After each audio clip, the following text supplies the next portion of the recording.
So, welcome, Juliet. We have arrived at the end of our fantastic WOTBox Heritage 4-hour newsroom. What a session. How exhausted are you?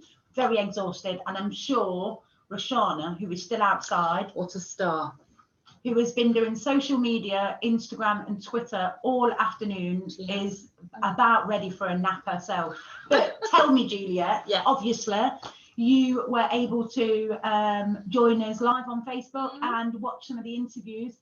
What would you say has been your personal highlight of our newsroom this afternoon? There have been so many things. I thought Saul was brilliant.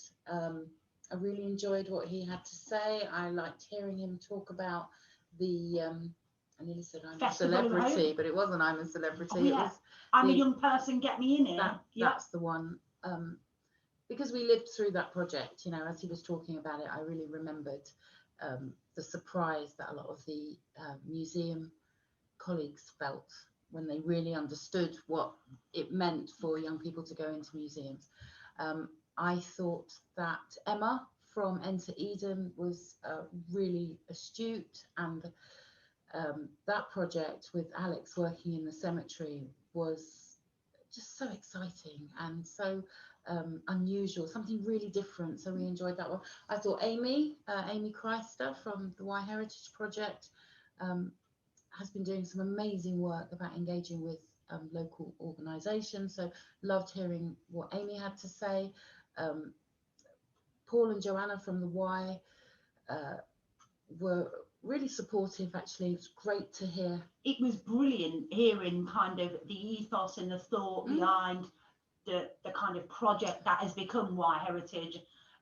But also I thought it was really, really nice, because we know we've had a difficult year, but it was so nice for Paul, the CEO, to actually share with us his highlights from the year and the reason why they were highlights in such a strange year. So I thought that was absolutely brilliant. And I really enjoyed listening to Ross Kerslake from Heritage Lottery. First of all, it was great that we had someone, you know, the CEO from the Heritage Lottery Fund. How fantastic. Yeah. But she had a lot to say that was really pertinent about young people engaging in heritage and in really meaningful ways, you know, not paying lip service to what we're doing, really understanding that this project will make a difference and will continue to make a difference. We've got young people who are now planning for activity next year. They want to work in museums, they want to make change, they want organisational change. So yeah, I'm just really looking forward to getting through this year and starting afresh, actually. I thought actually you made a good point there. Roz's interview with Carl was absolutely great. And it kick-started, obviously, the newsroom. And at the start of the day, Carl was quite nervous because he had 2 interviews today, obviously one with Roz and one with Rachel Ayrton from the Visitor Centre. And I think because he hadn't met Roz before, that's where the nerves, the pre-nerves.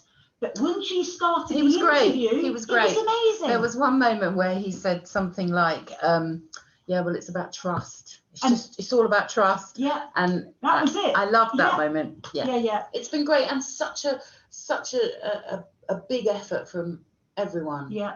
4 hours is a lot of live time, isn't it? It is. And I must say the quality of the individuals that gave up their time today to be interviewed, because you know, we live in this world where, you know, when we mention the word heritage, people, you know. Yeah. But actually, history is really dull. No, I mean, listening to Theo talking about the print workshop project, the new custodian, listening to just so many great moments. Listening to the project at the cemetery, you know. Yeah, absolutely. With Alex working with friends from Welford Road Cemetery, there are just so many great moments. So. What I really, really loved as well was obviously one of our gems in our city is the King Richard III Visitor Centre. Just hearing Rachel and Carl and their kind of almost relationship, and that's occurred off the back of is time spent obviously integrating and working alongside the team there was just so fantastic to hear the impact his activities had, and Rachel's real, if you like, her genuine passion for wanting more of that to take place. I think that when you talk about genuine passion, that's come out across the board. Yeah. So all of the people that we've spoken with today who've been interviewed, they're all about young people engaging, really engaging and making a difference. And whether that's, you know, the National Trust or the Heritage Lottery or the Enter Eden Project or the Richard III Project, they're all about really taking on board that if young people want to, then they can absolutely make a difference. And I'm very excited about the future. I'm really looking forward to the current projects that we're funding and how they're going to roll out during the spring. It's a very exciting time. Well, all I can say is I think it's been an absolutely fantastic newsroom. Thank you to everybody who's taken the time to be interviewed. Thank you to all the young people that have supported both interviews and behind the scenes. Yeah. We really, really appreciate your hard work and contribution, and without you guys it wouldn't have happened. But I'm sure that this is our first Heritage newsroom, but it won't be the last. I'm sure we're going to be working on more events like this. I hope so. With young people. Thank you so much. It's been great. Thank you.